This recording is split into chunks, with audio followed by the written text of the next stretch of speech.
leadership अमा खनब ngamdabagi ofam laise handaki laiba sidai kare khara dimu puram gadra khanbibra kai mo lem thabi leadership खनबा है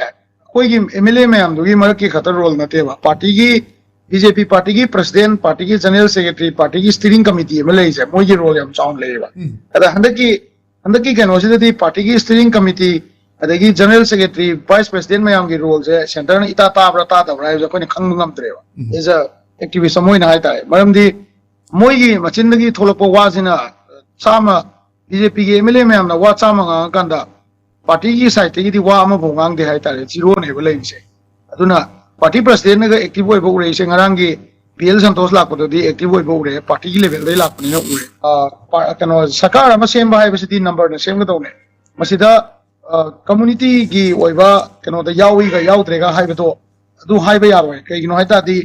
NPP का NCP का BJP का पुथलदी कनाम याद्रसु सरकार सेम नंबर से फंगबनेबा फंगमतमसिदा अखोइना याम तोइना हाइनाबा idea of Manipur अपुनबा हाइसे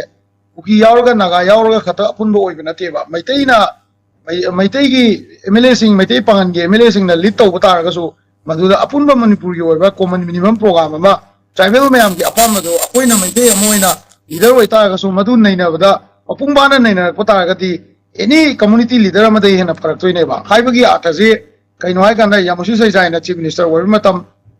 Rishang causing चही 35 ट्राइबल चीफ मिनिस्टर नत्रगना अखोई मैतना नत्रगा मखोई स्वाद सीएसओ सिंह अखोई रिप्रेजेंटेशन वाले मैतना होगदबने अखोई मसिंग याम हेलेना हाइबु लेतेबा अदुना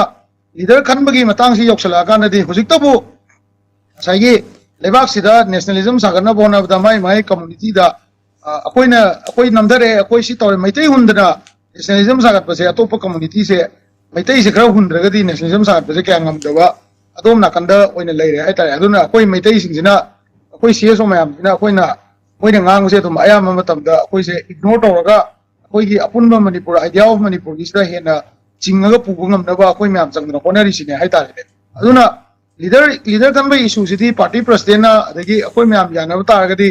लेरिबा कनो एमएलए मैम सिने यानारगदि कॉमन मिनिमम प्रोग्राम अमा जना सेम कांदा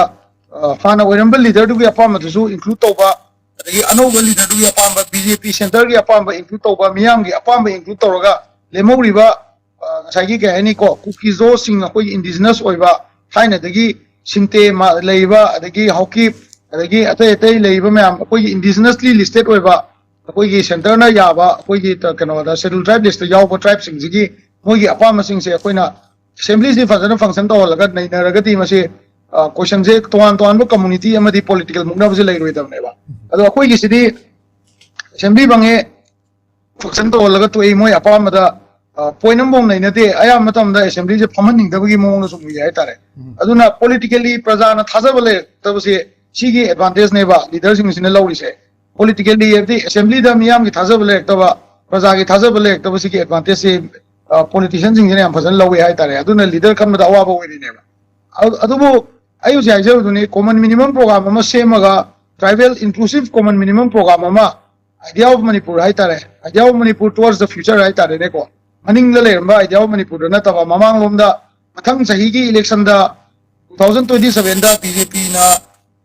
मंगसागी सरकार से सेम मतुंगदा एनीबडी ना लीडर होय कांदा ट्राइबल मयाम अदगी मैतै पांगन पुन्ना अखोइ सिदा लेबा अदुगा नॉन मणिपुरी सिंग सिदा कुइना लेराबा सिंग से कोई की ओइबा डेवलपमेंट से कदाइदगी करी भौ तौगनी हाइबा पोतो अदुगी आइडिया दो पुथोगम तादी एनीबडी ना लीडर ओइबा कैसु आई वाखन गेन निगाय थोदोप लेगदो मानदेबा इशू से मैतै कनबा खक्तगी इशू द नतेबा होजिक लेरिबा प्रॉब्लम से मणिपुर कनबगी इशू द नेबा लेइसे मणिपुर की इंडिजिनस कनबगी इशू दनी डेवलपमेंट तौबा इशू द नेबा अदुना लीडरशिप क्राइसिस सिदी लेबाक सिगी दमा अखोई की लीडर सिंग सिना था 3 था 4 सैक्रिफाइस तौराबनी खरसु सैक्रिफाइस तौथोकम चंगी अदुगा एनीबडी लीडर कनबा मतमदा कॉमन मिनिमम प्रोग्राम अमा याउदन लीडर खल्लदी मसी लीडरशिप क्राइसिस हमको तुम थोलकनी माना तौइदो याद्रे माना नागासिंग की येंबिद्रे माना कुकी येंबिद्रे अदगी आईडीपी सिंग की येंबिद्रे आइबा पोट से तुम थोलकनी ना सुमाइन तमजै